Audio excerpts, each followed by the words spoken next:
almost everybody agrees that creativity is essential to being a film composer, or any kind of composer for that matter. But there are very few people I've run into who have actually had a class or a course in film composing. And I find that very troubling. I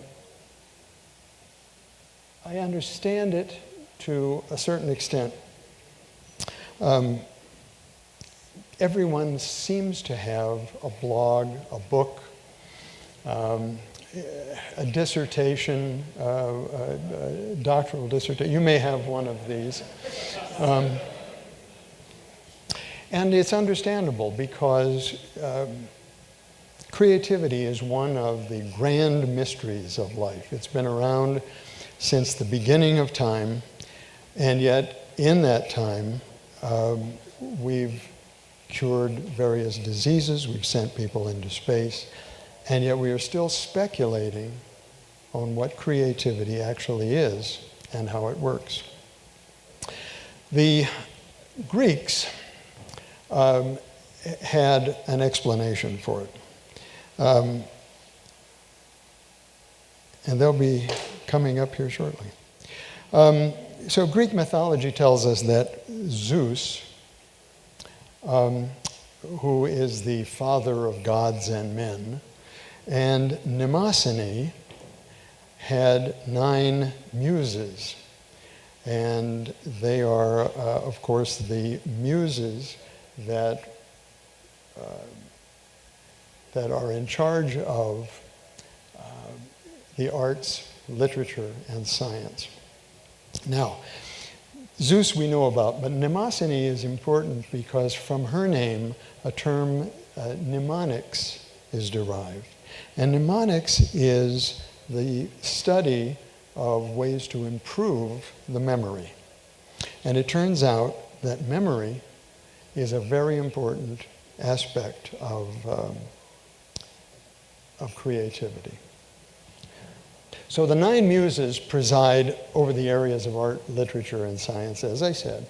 And now, if you were involved in one of these creative pursuits, you would want to make time to court or attract that particular muse, and thus the saying, courting the muse, the term courting the muse.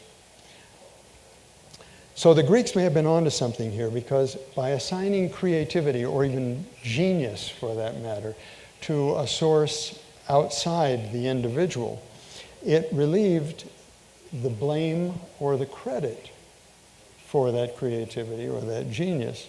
And the accompanying stress was also relieved. And stress, whether it comes from trying to live up to your last success or overcome a previous failure, is not a friend to creativity.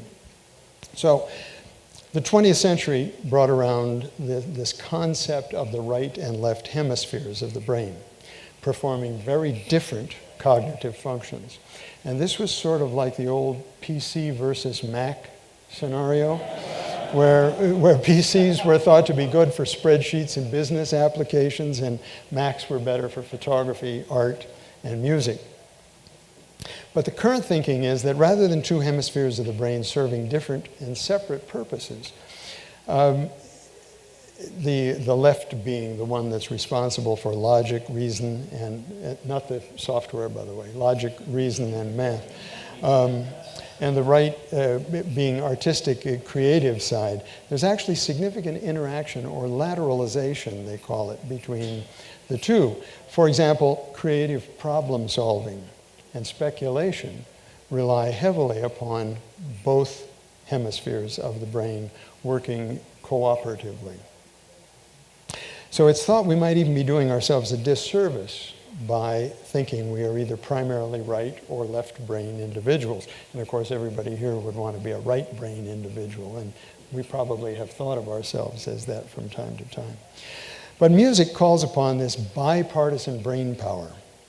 And of all the music genres, film music is the best example. Our music has to serve a purpose. You know, I've said for a long time and offended some people that film music, film composers, do not deal in art. We are at best artisans, because while music is an art, and that's what we work with, we have to serve a purpose. We have to have the ability to diagnose a need and establish parameters and limitations, and then be creative within those limitations and parameters. And in addition, we have to construct a completed work within a specific period of time. So, students and emerging composers who have been writing cues for a specific class assignment or a workshop may have yet to be involved with a score of 30 cues or more, all based on a single palette design. And having a system or a method for this kind of work is imperative. Now, some people will say that having a method is in opposition to being creative. But creativity for a film composer is only part of the job. It's the fun part, it's the play. And in an effort to not get hurt while we play, we first need to establish some safety rules, some boundaries, so that we can play freely without ending up in the emergency room. So first, let's take a look at some of those things which inhibit or block creativity. Creativity doesn't like multitasking. As a matter of fact, it's not particularly fond of any tasking. That is, anything that takes concentration or consumes the conscious mind. In other words, work. It seems to function best in a kind of daydreaming, mindless state. Sleeping is sometimes the most conducive of all.